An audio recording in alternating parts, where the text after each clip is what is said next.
정신병은 종류가 많습니다. 현장에서 정신병으로 고생하는 영혼을 만나면 먼저 정신병이 온 이유와 치유 절차를 잘 알아야 합니다. 사람에게는 마음이 있습니다.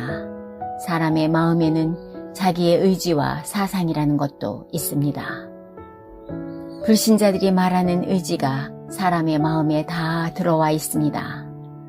정신병으로 고생하는 사람의 마음 속에는 비정상적인 의지와 사상이라는 것이 다 들어와 있는 것입니다. 그래서 마음이 왔다 갔다 하는 것입니다. 의외로 이런 사람이 참 많습니다. 사람의 마음 속에 이상한 것이 들어온 만큼 그 사람이 이상한 것입니다.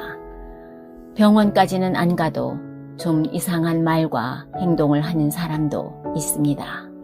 병원에 가야 할 단계에 있는 사람은 이 의지라는 것과 비정상적인 것이 붙어버린 것입니다.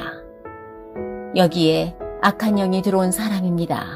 이 비정상적인 것이 사람의 의지를 완전히 장악해버린 사람이 있다면 반드시 병원의 도움을 받아야 합니다.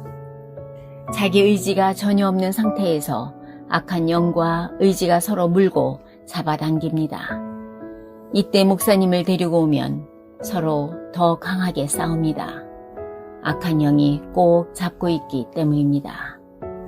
그래서 이때 기도하면 잘 낫지 않습니다. 오히려 가만히 두는 것이 낫고 놓아두면 회복되기도 합니다. 악한 영과 의지가 서로 물고 싸우는 사람은 반드시 발작을 합니다. 계속 발작을 하다가 하루에 한 번도 하고 두 번도 하고 지속적으로 며칠 동안 발작을 하기도 합니다. 이러다가 악령이 떠나가는 순간이 옵니다. 누가 보아도 완전 정상인 단계가 옵니다. 이때 진지하게 예수님을 소개하고 예수님을 영접시키는 것입니다. 그 사람이 예수를 영접하고 나면 아, 내가 속았구나. 악한 영들이 그동안 나를 괴롭혔구나. 깨달아집니다. 또는 속았다는 말을 잘 이해 못해도 싫다는 것을 알게 됩니다. 예수님이 좋다. 이렇게 되고요. 이렇게 되면 이때부터 치료가 되기 시작합니다. 이때 속지 말아야 될 것이 있습니다. 의지와 악한 영이 서로 싸울 때 영접한 것은 다 거짓말로 영접한 것입니다. 아멘이라고 하면 아멘 하고 할렐루야 말을 따라하기도 하지만 이것은 다 거짓말입니다. 거짓으로 영접한 후 하나님이 누구냐, 예수님이 누구냐 이렇게 질문하면 예수님의 하나님의 아들, 나의 구주라고 다 말합니다.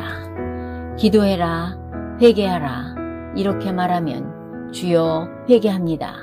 이렇게 말합니다. 그러나 모두 거짓말입니다.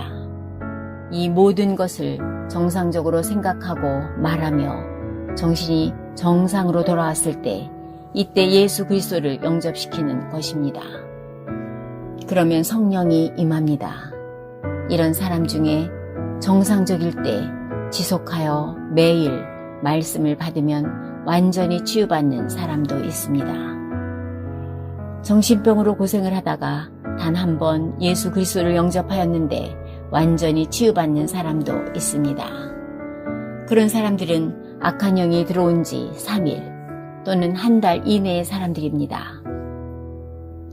1년, 3년, 10년씩 된 사람들은 그 인격에 비정상적인 것들이 뿌리를 내렸기에 시간이 많이 걸립니다.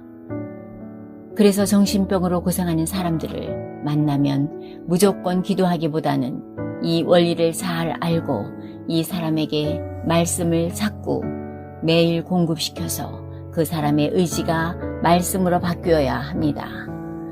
그 사람의 의지가 하나님의 말씀으로 바뀔 때 힘이 생겨 하나님의 말씀으로 마귀를 이기는 것입니다. 이렇게 고침을 받으면 완전하게 나아버립니다. 약을 먹는 사람들은 약을 먹되 정상적인 상태일 때 지속해서 살아계신 하나님의 말씀이 공급되어야 합니다. 정신과에서 지급되는 약으로만 치료하면 나았더라도 또 재발이 됩니다. 주기적으로 발작을 하기도 합니다. 정신과에서 지급되는 약을 의지하는 사람은 그 전보다 더 큰 발작을 일으키며 자꾸자꾸 심해지다가 영원히 폐인이 되는데, 이 원리를 알게 되면 정신병을 치료하는데 영접이란 말이 얼마나 중요한지 알게 됩니다. 주 하나님, 복음이 아니면 절대 해결할 수 없는 정신병, 약으로 치료하여도 재발할 수밖에 없는 이유를 알게 하셔서 참으로 감사합니다.